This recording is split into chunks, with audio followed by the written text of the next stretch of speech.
నమస్తే, నేను ప్రశాంత్.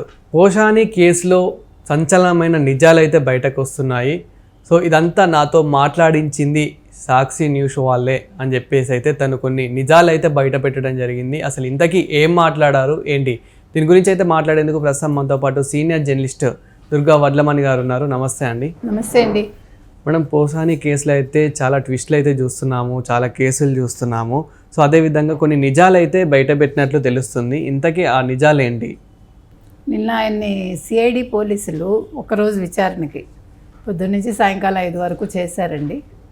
ఆ చేయడంలో ఆయన కొన్ని ఫ్యాక్ట్స్ ఒప్పుకున్నారు. మొత్తం రోజంతా ప్రశ్నిస్తే 32 ప్రశ్నలు వేస్తే కొన్నింటికి చాలా ఉత్సాహంగా సమాధానం చెప్పారు ఆయన ఓపెన్గా, కొన్నింటికి దాటేసినట్టు మాట్లాడారు, కొన్ని ప్రశ్నలకేమో గుర్తులేదని చెప్పారు ఆయన.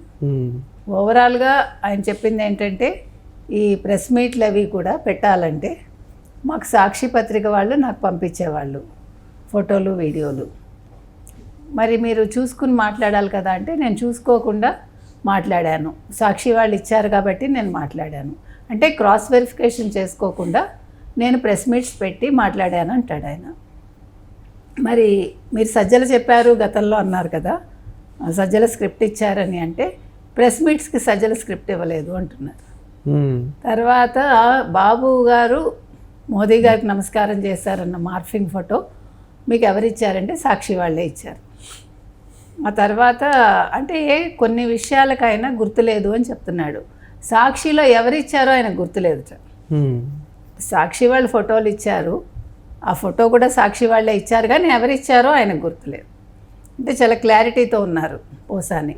ఒక పక్క భయం ఉన్నప్పటికీ ఇంకో పక్క తప్పించుకోవటానికి చూస్తున్నాడు ఆయన. అంటే ఆయనకు ఆల్రెడీ ఇన్స్ట్రక్షన్స్ వెళ్ళి ఉంటాయి, నువ్వు ఆల్రెడీ నోరు జారావు. ఇప్పుడు సజ్జల విషయంలో నోరు జారారు కదా, ఉన్నది ఉన్నట్టు చెప్పేశాడు అతను భయపడి ఫస్ట్లో. సో మీకు రెండోసారి అంబటి రాంబాబు వెళ్ళాక మారింది సిచ్యువేషన్. అంటే ఒకళ్ళు వెళ్ళినప్పుడు గుండెపోటు, ఇంకొకళ్ళు వెళ్ళినప్పుడు మాట మారింది. కాబట్టి నిన్న కూడా ఆయన అంటే భయం ఉంది లోపల. ఎట్ ద సేమ్ టైం వీళ్ళు కొంచెం ఏమైనా కబురు చేశారమ్మా నీ సంగతి తేలుస్తావని, నువ్వు నోరు విప్పితే నీ పని ఉంటుంది, నువ్వు ఆల్రెడీ సజ్జల పేరు చెప్పావు, సజ్జల భార్గవరెడ్డి పేరు చెప్పావు, అది చూసుకో నువ్వు మళ్ళా కనుకైతే జగన్మోహన్ రెడ్డి పేరు చెప్పినా ఇంకెవరి పేరు చెప్పినా నీకు ఉంటుంది అని. ఇప్పుడు సాక్షి పేపర్ అంటే మరి భారతీరెడ్డే కదా, అంటే భారతీరెడ్డిని ఇరికిచ్చాడు ఆయన.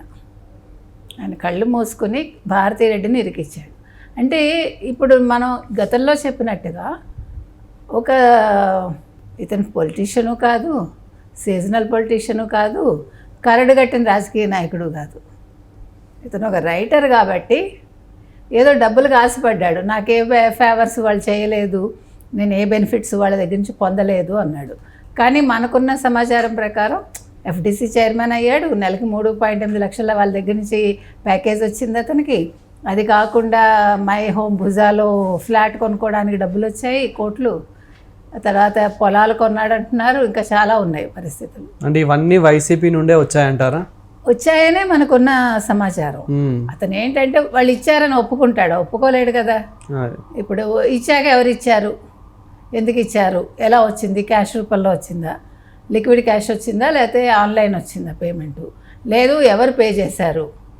ఇప్పుడు మీరు స్థలం కొనుక్కున్నారు, మీకు డబ్బు ఎవడిచ్చాడు, మీకు అకౌంట్లో మీకు డబ్బులు కనిపించవు, మీరు పొలం కొన్నారు, ఎట్లా కొన్నారు, మీరు మై హోమ్ భుజాలో 20 కోట్లు 22 కోట్లు ఇచ్చి ఫ్లాట్స్ 3 ఉన్నాయట. So 3 flats how can you by, me income ఎంత, అంతకుముందు మీ ఇన్కమ్ ట్యాక్స్ రిటర్న్స్ ఉంటాయిగా. ఇప్పుడు ఒక ఏడాదికి కోట్లలో తేడా వస్తుందా, అందులో ఇప్పుడేం పెద్దగా సినిమాలు లేవుగా. గత 5 ఏళ్ళుగా అతను హార్డ్లీ చేశారేమో సినిమాలు. కాబట్టి అంటే మనం ఒక అబద్ధం చెప్పినా కూడా అతికినట్టు ఉండాలి, అబద్ధం తడికి అల్లినట్టు ఉండకూడదు, గోడ కట్టినట్టు ఉండాలి. కాబట్టి ఈయన కొంచెం భయపడుతున్నాడు. అంటే పోసాని కృష్ణమురళి ఊహించలేదు ఇది. ఇంకొకటి, ఒక పిన్నెల్లికి వెళ్ళాడు జగన్మోహన్ రెడ్డి, ఇలా కొంతమందిని చూడడానికి వెళ్తున్నాడు కానీ పోసాన్ని చూడడానికి రాలేదు. పోసాని భార్య ఇప్పుడు ఎక్కడున్నారో మనకు తెలియట్లా. అంటే ఇరుక్కున్నాడు బాగా. అది ఇప్పుడు 2 రకాలుగా ఇరుక్కున్నాడు ఆయన. ఒకటి పోలీసుల దగ్గర ఇరుక్కున్నాడు నిజాలు చెప్పి, నిజం చెప్పినందుకు వైసీపీ దగ్గర ఇరుక్కున్నాడు. ఉమ్. ఇది చిత్రమైన సిచ్యువేషన్ అతనికి. అవును. అంటే ఇది ఊహించలేదు అతను, అది ఊహించలేదు. డబ్బులు వచ్చాయి, మన ఎవడేం చేస్తాడు, 30 ఏళ్ళు. ఈ 30 ఏళ్ళు ఏ ముహూర్తాన్ని జగన్మోహన్ రెడ్డి మొదలుపెట్టారో ప్రతి వాడు మునిగిపోయాడు 30 ఏళ్లలో. అంటే ఇక్కడ వైసీపీలో ఎవరైతే నిజాలు ఒప్పుకుంటున్నారో సో వాళ్ళని వైసీపీ వాళ్ళే బెదిరిస్తున్నారని చెప్పేసి కూడా మనం వింటున్నాం. ఎవరైతే అప్రూవల్గా మారుతున్నారో వాళ్ళకు వైసీపీ నుండే బెదిరింపులు కూడా వస్తున్నాయని మరి చెప్పేసి. అదే కదా ఇప్పుడు మీరు దస్తగిరి భార్య విషయంలో చూసారు, శబానాని బెదిరించారు కదా, నెక్స్ట్ ఇయర్కి మీ ఆయన్ని ముక్కలు ముక్కలుగా నరికేస్తామన్నారు. మరి పోసానికి కూడా బెదిరింపులు వచ్చాయేమో, అందుకే నోరు విప్పట్లేదేమో. అందుకే ఇప్పుడు సజ్జల నాకు ప్రెస్ మీట్స్కి అయితే స్క్రిప్ట్ ఇవ్వలేదని మాట మార్చాడు కదా.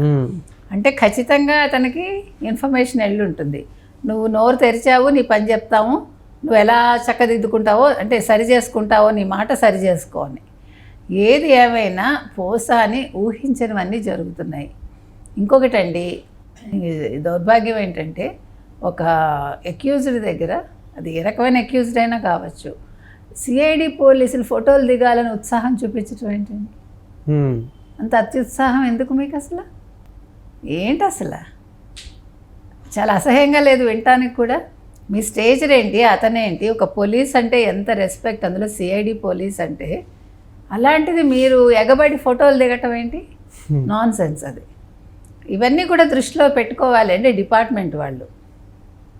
అంటే వీళ్ళకి చాలా గట్టిగా వార్నింగ్ ఇవ్వాలి ఈ ఫోటోలు దిగే వాళ్ళకి. కొంతమంది షేక్ హ్యాండ్స్ ఇచ్చారు అక్కడ ఉన్న ఒకళ్ళిద్దరు, మనం చూసాం వీడియోలో. అంటే ఇంకా అభిమానం ఉంటుంది కదా. ఇప్పుడు బయట వాళ్ళకి అభిమానం ఉంటే తప్పు లేదు.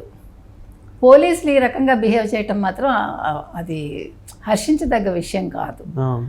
తర్వాత పోసాని మాత్రం అంటే అతను జీవితంలో ఇలాంటి సిచ్యువేషన్ ఎప్పుడు వచ్చి ఉండదు.